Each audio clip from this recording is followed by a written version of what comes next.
Ya mister, naona unateseka sana, unakaa na mawazo muda wote, lakini nimekuja kugundua kitu kinachokutesa ni mapenzi.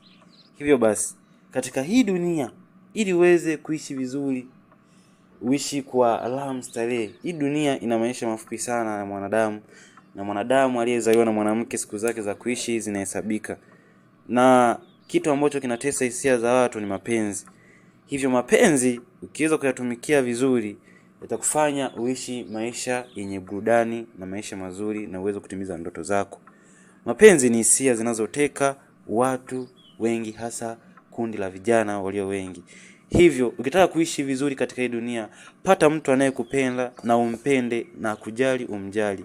Hiyo ndio itakuwa possible solution kwako kuishi maisha mazuri katika hii dunia ya watu wengi zaidi na wenye tabia tofauti tofauti.